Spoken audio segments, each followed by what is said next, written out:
Thunk! The murder crow's body shuddered in clear pain at the heavy impact and noise that sounded out from the rock, hitting its strong muscles on its wings, as well as making it step back to regain its balance. Kimarya, in the gigantic humanoid form, didn't want to be an observer anymore as she tried to gain control. She faced resistance that only after the shortest of moments let her take control.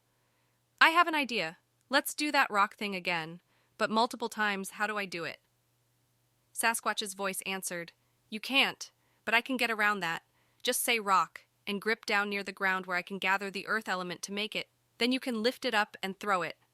Got it! Kimarya leaned down, grasping at the air before muttering rock. Suddenly, she felt something like a mass of very dense water slowly swirling around and between her fingers.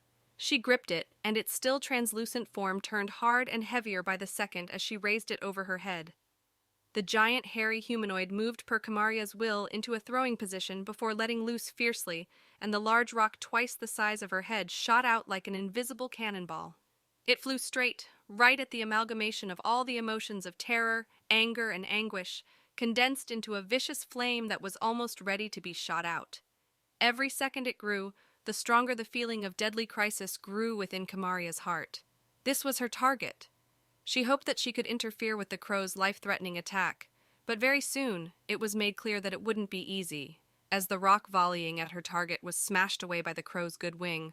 Sonny, you have to stop its attack before it fires it, else it's very unlikely we could dodge or defend from that attack. It's radiating a ferocious, flame-like energy.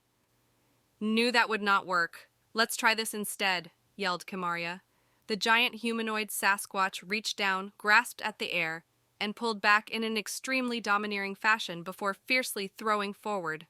The murder crow was prepared and swung out its wing at the time frame it calculated for it to successfully block this attack, just like with the previous projectiles, but hit nothing.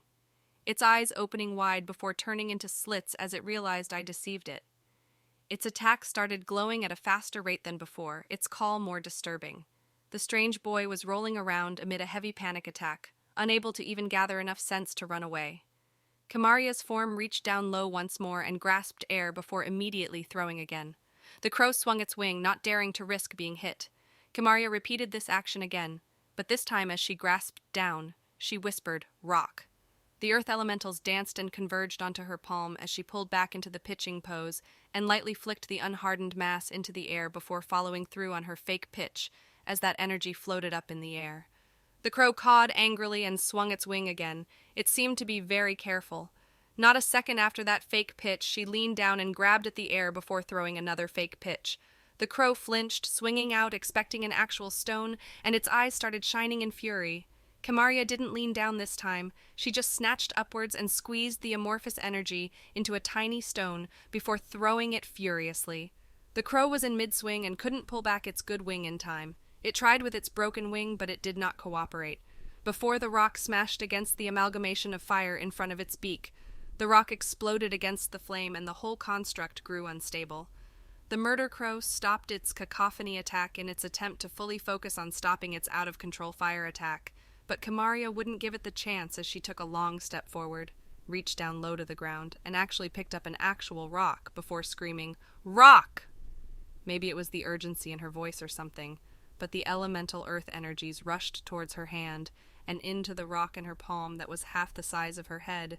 The energy coalesced into the rock as it blinked between visible and not before growing dark like a shadow. All of this happened in barely a moment after her last attack landed, and not even 2 seconds passed before she rose, pulled her arm back, gave an embarrassed smile as she pulled into a pitcher's pose in honor of Sasquatch, and threw this attack with all of her might. This rock made no noise as it barreled towards the crow. The murder crow saw all of this and felt grave danger from this attack before giving up on reining in its attack, and in its last-ditch effort prematurely unleashed it. The evil flame flew at an astounding speed while instantly growing twice its size with no hint of stopping its mad growth before Kimarya's attack punctured right through its middle.